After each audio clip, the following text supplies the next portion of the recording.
Une nouvelle commission permanente au conseil départemental a permis de valider d'importants rapports. L'un d'entre eux concerne la construction de la salle polyvalente de type Arena à Ouangani.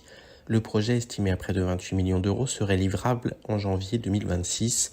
Les élus ont adopté les projets de construction de la salle des arts martiaux à Kungu et la construction d'un plateau couvert sportif à Akwa.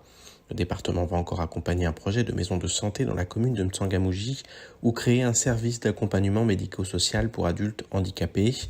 Est également sur les rails un projet d'élaboration d'une encyclopédie de Mayotte. Enfin, s'agissant des 2 nouveaux navires du STM, ils seront nommés Chatouilleuse et Iman. Les chiffres du REMAT font froid dans le dos. Le 16 avril dernier, le réseau organisait en Petite Terre une vaste opération de recensement et de ramassage de carapaces et d'ossements de tortues marines.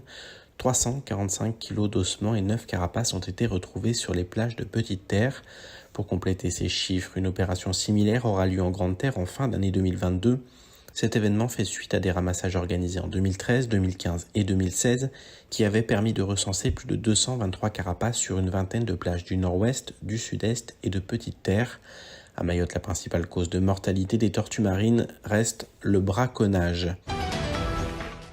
Jean-Mathieu Defour a pris ses fonctions en tant que directeur général du CHM le 19 avril dernier. Il prend le relais de Christophe Blanchard qui a assuré l'intérim de direction durant 1 an. Infirmier de formation, il a exercé pendant plus de 7 ans aux Hospices civils de Lyon avant d'intégrer le HESP et d'y suivre la formation de directeur d'hôpital.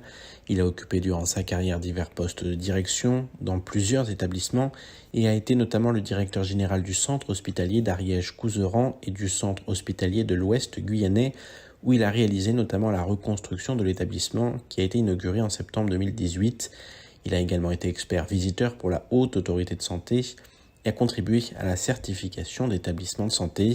Il a désormais pour ambition de mener à son terme le projet du 2e hôpital à Mayotte et de participer à la construction du système de santé local. Solidarité aux familles démunies, c'est le titre de l'opération qui a été menée ce week-end par un groupe de volontaires. L'un des organisateurs nous parle de cette action solidaire. Nous l'avons lancé l'année dernière pendant la période du mois de Ramadan.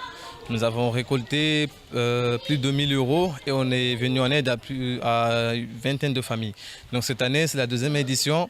On a récolté environ 4 000 euros au total. Donc hier, nous avons distribué 30 colis alimentaires dans la zone Kaweni, Mamoudzou jusqu'à Longoni. Aujourd'hui, nous serons dans la zone Mamoudzou et jusqu'au centre de l'île.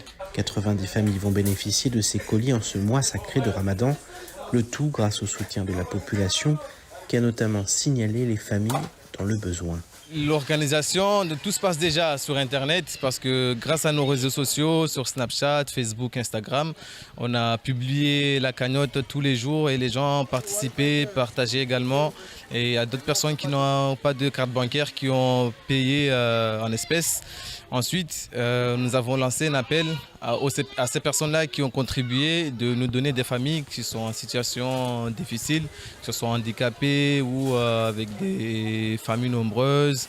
Donc là, on a leurs coordonnées et leur adresse. Nous allons partir sur le terrain pour apporter les colis alimentaires. Riz, huile, tomates pelées, poulet, des sacs d'une valeur d'environ 45 euros sont offerts à quelques jours de l'Aïd. Pour les bénéficiaires, cette aide est la bienvenue. Je suis très contente parce que c'est la première fois que je reçois une aide comme celui-là, c'est-à-dire des aides alimentaires à la maison et surtout au mois de Ramadan. Et un grand merci aux participants et aussi aux organisateurs. Marhaba nyingi, Allah turzaidia rehema na baraka, amjanleni zihayiri, ambarikisheni, mana ripara izi tasadaki zaitumu, wavorihimidia Mungu na hushukuria. Sur un territoire où 77% de la population vit sous le seuil de pauvreté, ce type d'action permet d'offrir plusieurs jours de nourriture à quelques familles qui peinent à manger quotidiennement à leur faim.